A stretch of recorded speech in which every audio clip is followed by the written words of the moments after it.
Nakakita na ba kayo ng flashlight na itinago sa bulsa?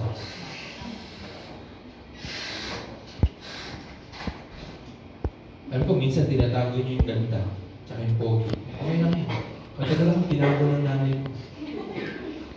Ang problema, nung nilabas ako, panis na.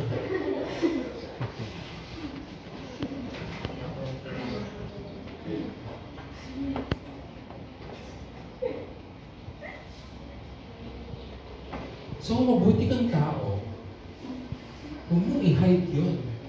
Tanungin nyo nga yung katabi mo, mabait ka ba? Sabi ni Jessica sa katabi niya, mabait ka ba? Sabi ng katabi niya, kami, oo, ikaw.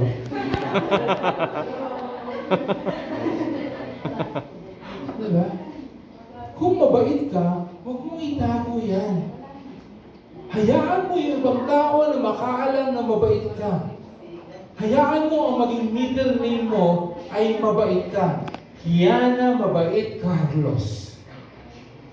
Di ba ganda? Skylar Harlet.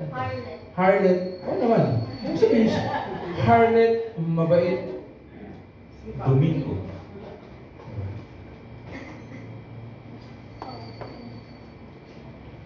Pag makulit ka, ang sakit na. Diba?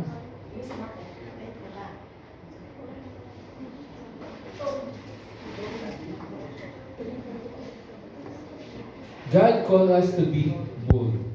Our faith should shine through our words, action, and attitudes. Pag daw ikaw ay merong pananampalataya, hayaan mo daw ito na magliwanag sa mga salita. Halimbawa, pag nagsasalita ka, may taong lumapit sa iyo. No? Mahal ka ng Diyos. Makita ng ibang tao na yun, AC, yung pananampalataya mo.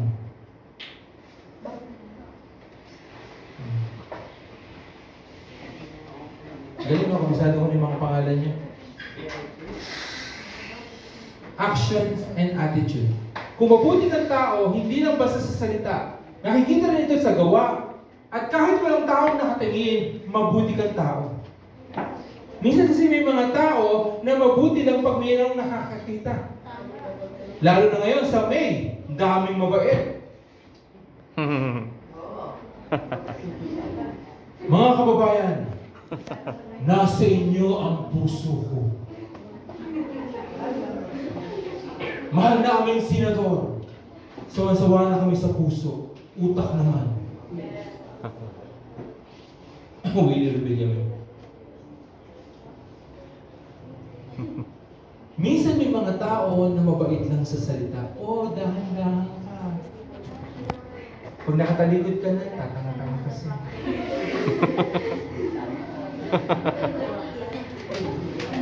Sasabihin, oh, huwag kang magpaulan. Baka ka dumami. Oh, mag-iingat ka sa dilim mo. Baka madapilas. Tanga ka pa naman.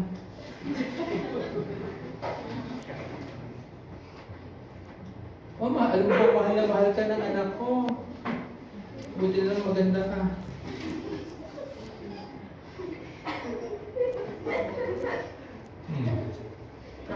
Nagsawa ka na? Hindi lang dapat sa salita nakikita ang iyong pananampalataya at ang pagdiliwanag mo, kapatid. Alam mo, kung may pera lang ako, tutulungan kita. Subukan mo pa rin tumulong kahit iniisip mo na wala kang may tutulong. Minsan kasi sinasabi mo lang yon para lumuwag yung nararamdaman ng isang tao. Pero ang totohanan, meron ka naman talagang itutulong. Sinasabi mo lang yon dahil ayaw mong tumulong dahil madamot ka. Subukan mo na magsalita. May tao, may classmate ka, walang pang lunch. Huwag ka na magsalita. Ito 500,000, bumili ka na ulit.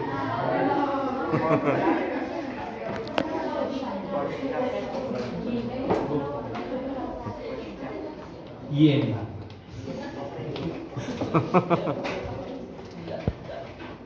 Okay? So, ang iyong pananampalataya, makita sa salita, sa action at maging sa attitude mo. Na kahit walang taong nakakakita, mabuti ka. Ituro nyo nga kung sino yung mukhang mabuti dito in action, words, and attitude.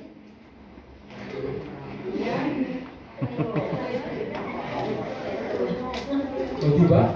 Hirap na hirap kayo magturo.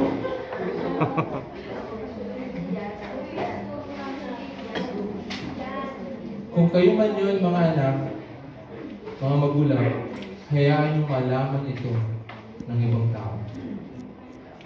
Sabi nga sa mga senador, kung gusto mong tumulong, ba't di ka na lang magtayo ng NGO?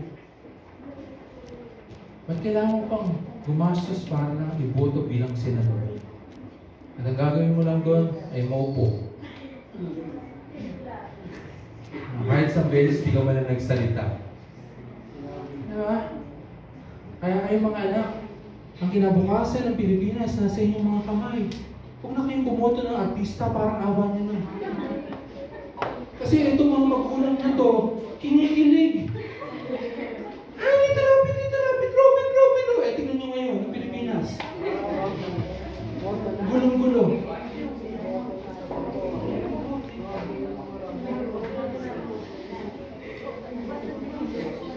Nabudol ng unity.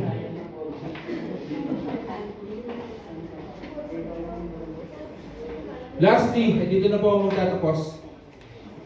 Our life should lead others to glorify God. Our actions speak louder than words. People see Christ through the way we live. Alam niyo yun, nakikita ng tao ang paggalaw ng Panginoon ayon kung paano ka nabubuhay. Dahil sobrang bait mo, nakikita ng ibang tao na ang Diyos ang kumikilos sa buhay mo.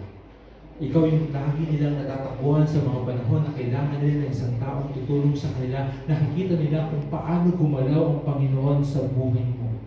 Na kahit hindi ka magsalita, alam nila na ikaw ay isang mananampalataya dahil ganun ka kumilos, meron mong nakatingin o wala. Mga kapatid, hindi tayo artista. Na mag-aakto lang tayong mabuti pag may mga nakatingin sa atin. At huwag niyo sabihin na porket umaarte kayong mabait, hindi nakikita ng Diyos ang tunay na ikaw. Hindi mo maitatago sa pag-arte na mabait-baitan ka. Marahil sa ibang tao, iisipin nilang mabait ka. Pero sa paningin ng Panginoon, hindi mo yan maitatago, hindi mo yan mapapasinungalingan na salbahe ka. So, hayaan mong makita ng ibang tao si Kristo sa buhay mo. Amen. Kasi nakakakita kayo ng pulubi. Imbis na tulungan, pinagtatawanan niyo pa. Ay, madunis eh, madunis. Subukan niyo kayo nga magdunis, kayo magpulubi na. Sige na. Ang hirap din naman sa Pilipino ngayon. Minsan, yung pagiging pulubi, prank na lang din.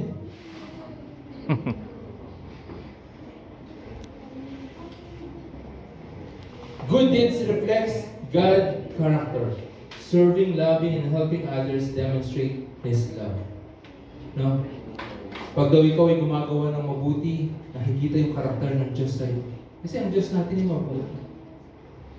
Nung pakain siya ng 5,000 mga tao, hindi niya natiis yung mga tao na hindi kumain. Sabi ng mga alagad, pauwi na natin sila. Kasi hindi natin sila pakainin. Ano sabi ng Panginoon? Hindi. Pinakain niya yung 5,000.